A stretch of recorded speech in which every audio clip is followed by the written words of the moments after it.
Você cria uma carteira, perde uma parte dela, coloca de novo, e assim você vai fazendo até ela ficar bem bonitinha. Porque a verdade é essa, como você não tem uma análise de crédito, né, não tem consulta rigorosa, de SPC, né? nem Serasa, praticamente não tem nenhuma, essa é a verdade. A grande maioria não faz.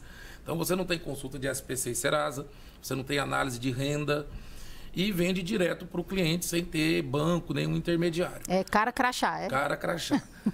O que, de certa forma, faz com que você selecione um pouco o cliente é a entrada, o ato, o valor, né? A pessoa tem que ter 15%, 20% para dar de entrada, o que significa que já é uma pessoa que tem um poder aquisitivo capaz de repente, seguir pagando as parcelas e tudo mais.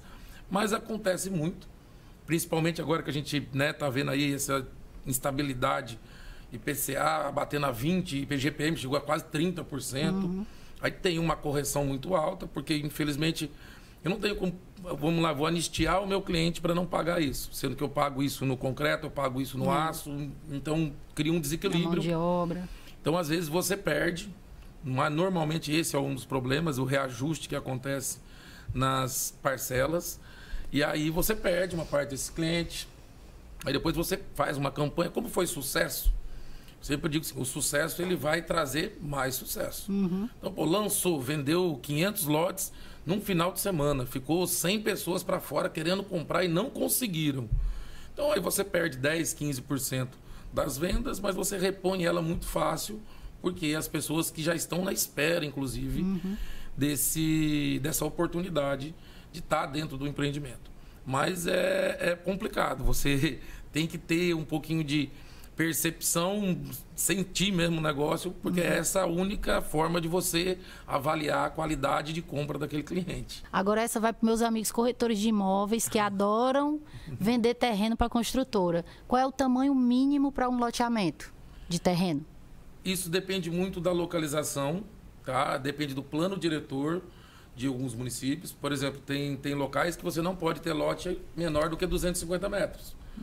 Tem algumas regiões que você já pode ter lotes a partir de 150, 170 metros.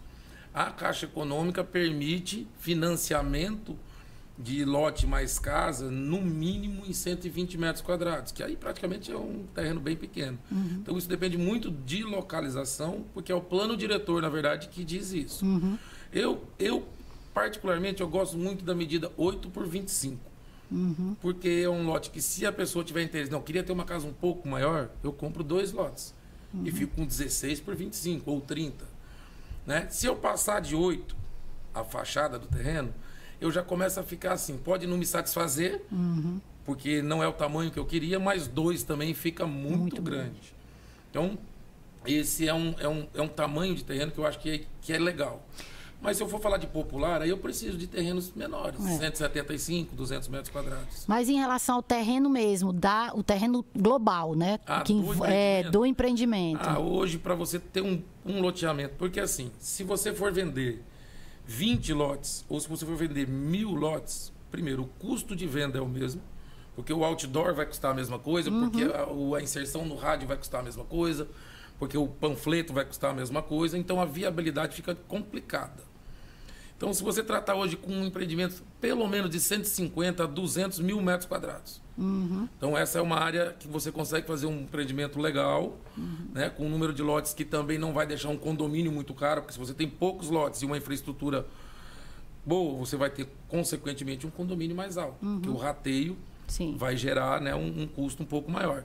Mas, assim, um bom empreendimento, ele começa com 150, 200 mil metros quadrados.